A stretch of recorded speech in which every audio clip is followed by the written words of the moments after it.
グリシャが求めるその力とは、フリーダの中に宿る巨人の力だった。Hey guys, it's Ash here with WatchMojo, and these are the top 10 times Attack on Titan went too far. おとなしくしてろよ。こいつで頭を叩き割られたくなかったら。Number 10, Attack of the Titan. He may turn into a Titan, but Eren Yeager was the undisputed hope for humanity. Emphasis on was.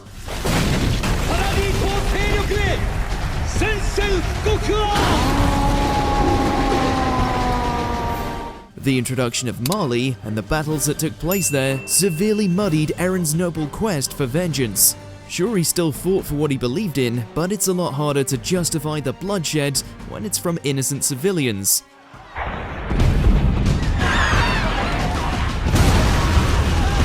Not that Eren seemed to care too much about the Malian population. The Warhammer Titan appeared to be the only thing on his mind, all his victims be damned. In fact, by killing so many in the name of his own ideals, Eren became no different from the very Titans he once swore to defeat. Number 9, Death in the Family. Grisha Yeager's story is defined by suffering and vengeance. The catch is that it isn't just his own. After being caught outside the walls as children, Grisha admirably accepted the punishment for both him and his sister. What he didn't realize was that, by sending Faye back with a soldier, he was subjecting her to a much worse fate. 妹は翌日、川で発見された。 No matter how much Grisha got roughed up, unlike Faye, he still made it home alive. Even in a show with man-eating monsters, watching an innocent girl be thrown to the dogs has got to be one of the most stomach-churning deaths out there. 本当の悪魔はどちらか教えてやる。 No wonder Grisha has a bone to pick with the Malians. Number 8, Fresh Meat. The scouts are out, Titans are swarming Trost, and the military is completely overwhelmed. But thankfully, there's a fresh batch of new recruits ready to kick some Titan tail. So after a rousing monologue from Eren, the team swoops into battle ready to save the day, only to immediately be torn to shreds. To be fair, the show needed a few grisly set pieces to sell the Titans' menace, but offering an entire squad of hopeful rookies gets the point across a bit too well.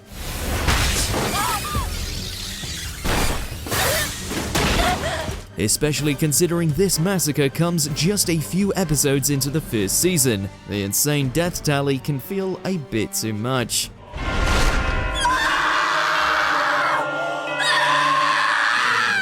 Number 7, Hannes' Atonement. Years ago, Hannes was unable to save Carla Yeager from the Titans, so in the present day, he resolved himself to rescue her son instead. On paper, seeing Hannes face his demons should be heartwarming.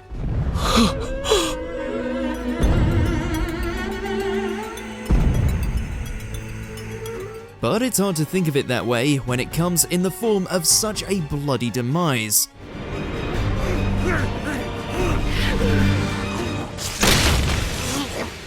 In the end, Hannes' sacrifice only buys Eren and Mikasa a few moments of peace.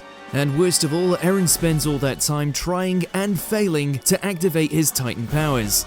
So while Hannes' death is as admirable as it comes, the only thing it really accomplishes is giving Eren yet another person to fight for.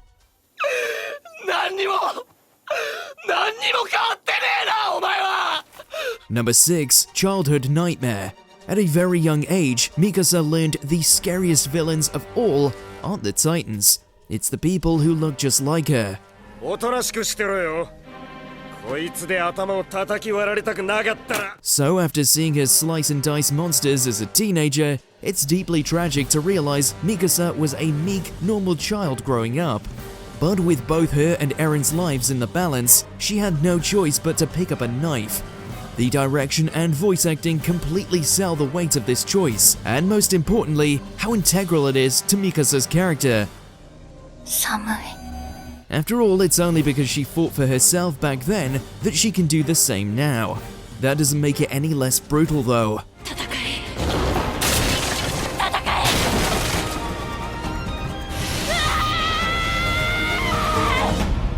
Number 5. Marco's End. Death on the battlefield is an unfortunately common fate for the soldiers on the front lines. お前マルコ However, in a cruel twist of fate, Marco didn't die at the hands of the Titans alone. Instead, his only mistake was being in the wrong place at the wrong time. After overhearing the truth about Reiner, Berthold, and Annie, they're left with no other choice but to serve him up as the Titans' next meal. His screams of terror are so haunting that even the undercover spies can't help but feel a little bit remorseful. もう生かしてはおけない Although perhaps the most disturbing part of the whole thing is that Marco died without ever truly knowing why his comrades killed him. Number 4. Ymir's Legacy. It's poetic that the only way to inherit a Titan's power is to eat them the way they eat everyone else. And yet somehow Fritz found a way to make that fate even more horrifying.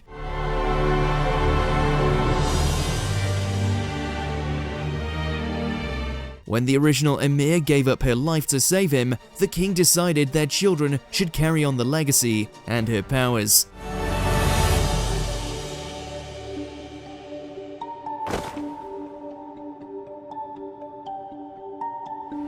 Without getting into the gory details, let's just say it's a small mercy the anime doesn't linger on it for too long. 食え娘たちよ何としてでもユミルの力を引き継ぐのだユミルの体を全て食い尽くせ The grotesque sound effects get the point across plenty well anyway. In the end, it's a gross understatement to say Ymir's children took after her in more ways than one. Number 3. Beast Mode. In order to protect his squad, Mike Zacharias successfully fended off an entire gang of Titans all on his own. If it weren't for the presence of a certain beastly variant, he might have survived too. 気がかりなのはあの貴公衆何か妙だ Unfortunately, the shock of hearing a Titan speak left him too stunned to fight back. 怯えてそれどころじゃないのか And by the time he gathered his courage, the other monsters were already upon him. The fact that the Beast Titan specifically stole his gear just makes Mike's dismemberment feel particularly barbaric. He wasn't even given a chance to fight back. In his final moments, all he could do was scream, wait, and pray.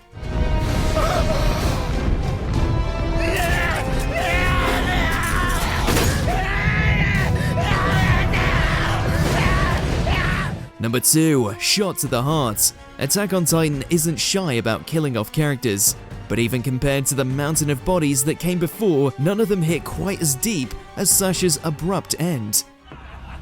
とりあえず俺たちはまた生き残った The potato-stealing heroine remained optimistic and hungry through some of the series' darkest moments. So after everything she'd been through, killing her off with an unceremonious bullet felt unnecessarily cruel.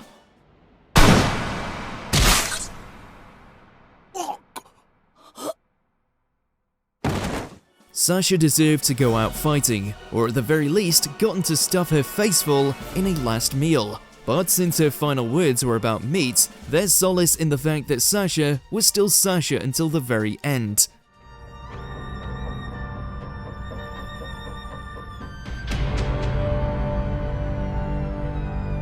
Before we continue, be sure to subscribe to our channel and ring the bell to get notified about our latest videos. You have the option to be notified for occasional videos or all of them.